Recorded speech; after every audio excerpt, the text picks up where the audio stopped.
Azkabh of the Winds, a legend. On this spot in the deserts of the valley, 14,732 years ago, a young hawk was laid weak with hunger and disabled by a broken wing. For days he hopped over the cheatgrass and under the cholla cactus, until finally he spied a fat kangaroo rat engorged with seeds. It lazed at the base of a particularly rich creosote bush, and due to its greed for the bounty of this most exceptional shrub, the rat was too slow to avoid a desperate pounce. This particular creosote, a waxy, twiggy shrub with tiny green leaves and beautiful yellow flowers, owed its extraordinary productivity to an underground spring. Born of an auspicious crack in an impermeable layer of rock, the spring offered its life-giving seepage to the deepest of her roots. The spring, in turn, owed this ability to the supplying waters of an ancient lake, locked away during the time when large reptiles roamed the lands. Whether the lake or the spring or the creosote could appreciate the nature of their relationship, no one can know.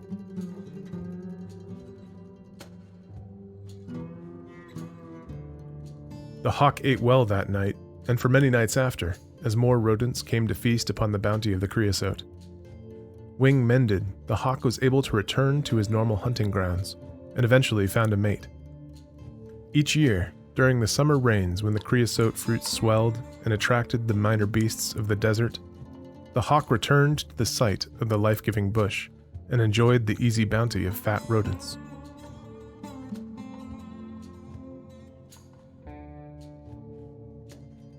The hawk had strewn the remains of each meal around the base of the bush, and over the years a ring of tiny bones began to accumulate. When the time came for him to rest for the last time, he returned to the center of his ring and laid at the base of Mother Creosote.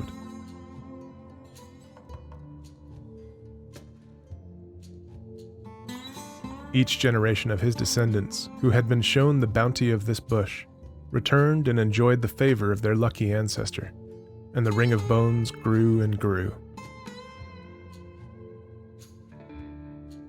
With each meal and each new generation, the importance of Mother Creosote increased amongst the hawks.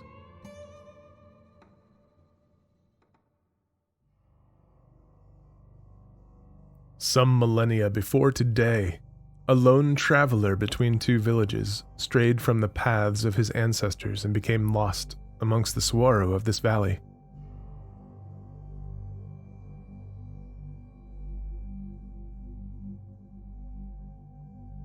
As night of the second day approached, he climbed the bank of a dry Bahada wash and stopped transfixed.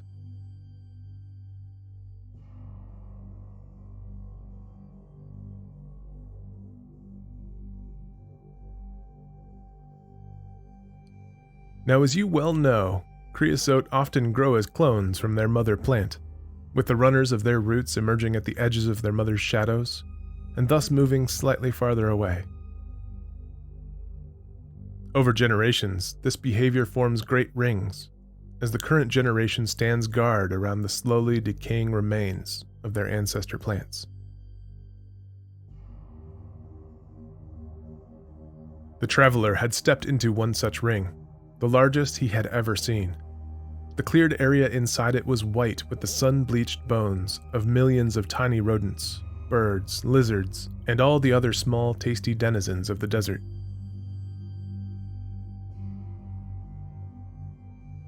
In the center of the ring loomed a nest made only of hawk bones, measuring many arm lengths across.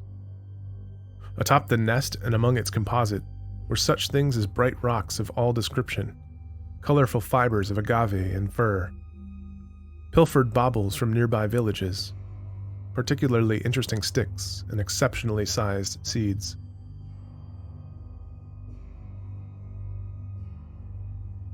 The traveler could see that this was a sacred place amongst the hawks, and felt unease at his own trespass.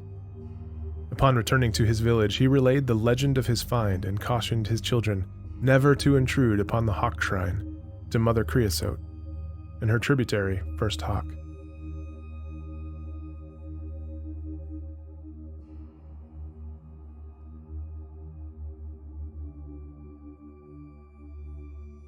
The spirit of First Hawk grew in power with the belief of the people as the memory and spirit of Mother Creosote waned. Over generations, as the story of Hawk Shrine was told and retold, First Hawk took on a name and personality. Azkabh of the Winds became the patron god of the village, and the site of Hawk Shrine expanded with offerings of shaped bone and rock.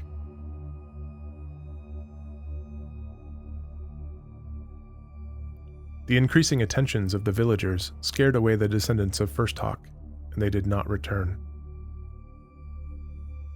The spirit of Azkabh of the Winds grew in power with the belief of the people, as the memory and spirit of First Hawk waned. The people believed prayers to Azkabh of the Winds would grant wishes and assist in the location of easy food and lost objects. The whistling of bone at Hawk Shrine would warn of approaching monsoon storms, and so help to protect the people from harm.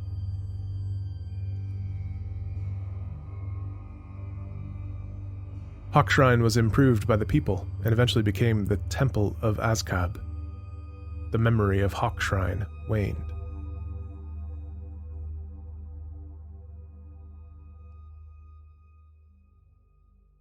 Much time has passed, and today the location of the human Temple of Azkabh, avian Hawk Shrine to First Hawk, and verdant Mother Creosote herself have been lost to memory. These lesser gods, at one time so vital and real to their followers, when separated from belief and relevance, ceased to be. The spirit of Azkabh of the Winds has lost its believers, and thus has lost its ability to manifest its mundane miracles. The spirit of First Hawk has lost its storytellers and does not answer calls for help. The spirit of Mother Creosote does not offer bounty to the creatures of her clone ring. But the spirit of the underground spring lives on, worshipped more directly than ever.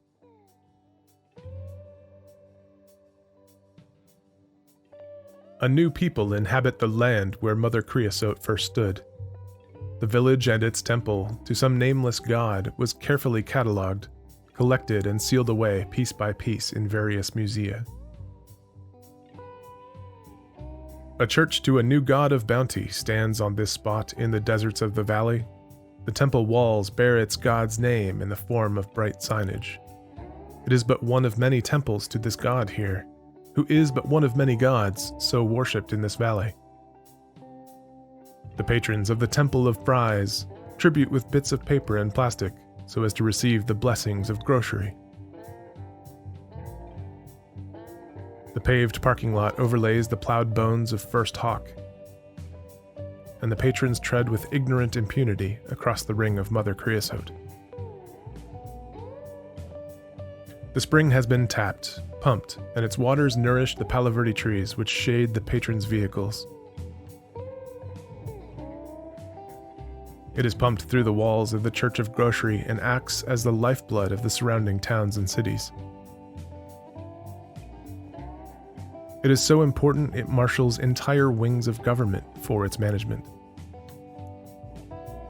It enables the patrons to live in greater numbers than this valley could ever before support.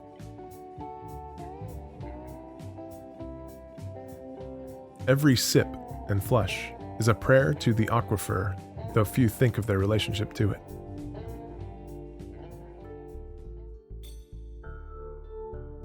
Such is the way of these things. Countless gods are created, live and cease to be in every place and every time in this universe. All they require is an effect and an observer to believe. Some gain and lose prominence over time. Some never gain more than a single observer. A cairn of rocks erected in remembrance of a fatal fall warns future travelers to take care along the mountain path.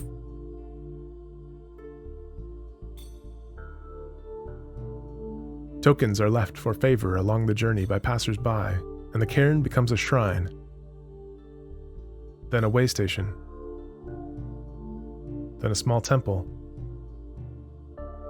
then a monastery. Stories are told of the spirit who guards the mountain pass, offerings are made, tithes are taken, and theologies are written about the motivations and manifestations of Mountain Pass God. Pantheons are constructed of this and other gods. The worship becomes important for its own sake, and the original spirit wanes and is forgotten. It is worth examining your place in this cycle and venerating the spirits to which you owe some measure of gratitude. Go forth and build your cairns to mundane spirits amongst the curbs and lawns. Wherever you have cause to draw the attention of or thank the efforts of a small god.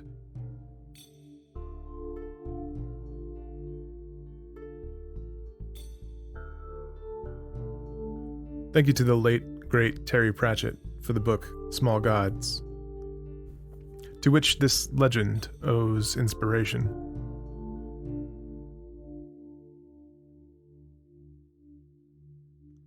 This has been an original legend from Arizona.FYI. We'd love to hear feedback from you about this or anything else that we cover. Send us an email at mail@Arizona.FYI and check out our website at Arizona.FYI. Thanks for listening, and remember, when you're out there exploring our state, don't forget to bring us along.